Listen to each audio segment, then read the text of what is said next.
आभामंडल को अंग्रेजी में ओरा कहते हैं। देवी या देवताओं के चित्रों में पीछे जो गोलाकार प्रकाश दिखाई देता है उसे ही ओरा कहा जाता है। दरअसल ओरा हमारे शरीर के आसपास एक एनर्जी सर्कल होता है। विज्ञान की भाषा में इसे इलेक्ट्रॉनिक मैग्नेटिक फील्ड कहते हैं। सूर्य व चंद्रमा के चारों ओर एक प्रकाशीय वृत्त प्रतीत होता है।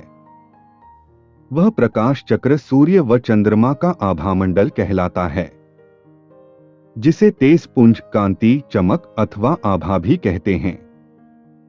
ठीक उसी प्रकार प्रत्येक सजीव प्राणी का भी एक आभा मंडल तथा निष्प्रभ मंडल होता है।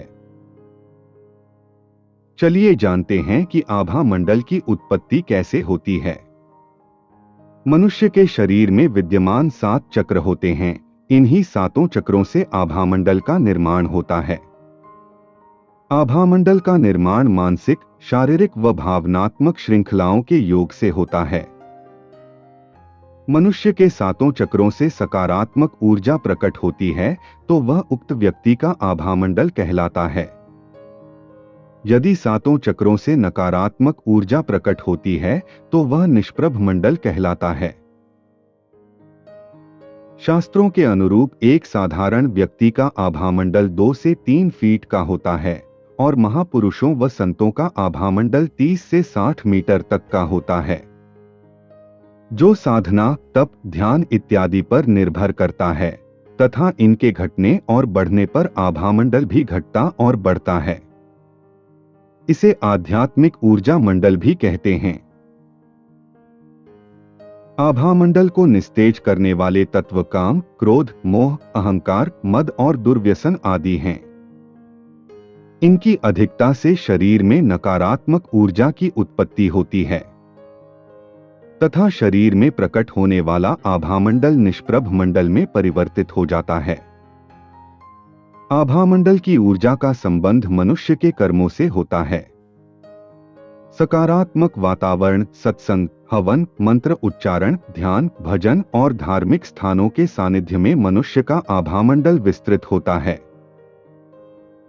इसलिए यह विशेष ध्यान देना चाहिए कि हम अपना समय कैसे सानिध्य अथवा संग में व्यतीत करते हैं। हम कैसे लोगों के संबंध में अधिक रहते हैं।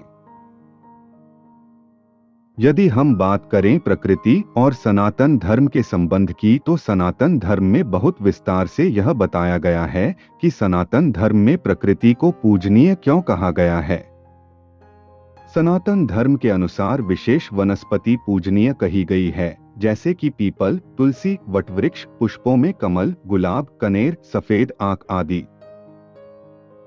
मनुष्य हो, जीव जंतु हो अथवा अन्य कोई सजीव प्राणी हो, सभी का आभामंडल भिन्न भिन्न प्रकार का होता है। कुछ शास्त्र प्रमाणों के माध्यम से समझते हैं कि किस वनस्पति अथवा जीव जंतुओं का आभामंडल कितनी दूरी तक होता है तथा सनातन धर्म में पूजा पद्धति में उनका क्या महत्व है। इस प्रकार प्रकृति में सभी मनुष्यों, जीव जंतुओं, वनस्पतियों तथा पदार्थों का अपना अपना आभामंडल होता है। सनातन धर्म में हवन यज्ञ, शालिग्राम व शिव अभिषेक इत्यादि में भिन्न भिन्न पदार्थों को इसी कारण उपयोग किया जाता है कि उन पदार्थों के विशेष आभामंडल के संपर्क में आने से मनुष्य तथा वातावरण में सकारात्मक आभामंडल का विस्तार होता है। जैसे हवन में आम की लकड़ी, गौघृत, जौ, तिल आदि की आहुति देने से वातावरण में विस्तृत आभामंडल का निर्माण होता है तथा जो जीव उस आभामंडल के सानिध्य में होंगे उनका भी आभावृत्त बढ़ता है। अब बात करते हैं कि घर, दफ्तर और स्वयं के आभामंडल को कैसे बढ़ाएं। सदैव सकारात्मकता प्रदान करने वाले व्यक्ति व साहित्य को प्रबुद्धता दें।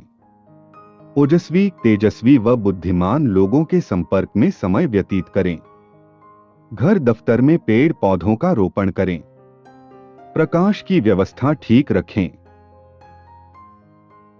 स्वच्छता का विशेष ध्यान रखें।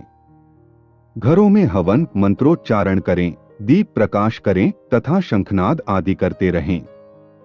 5 तत्वों की शुद्धि का सदैव ध्यान दिया जाना चाहिए। जल, अग्नि, वायु, पृथ्वी तथा आकाश, इनसे संबंधित प्रदूषण करने से बचना चाहिए।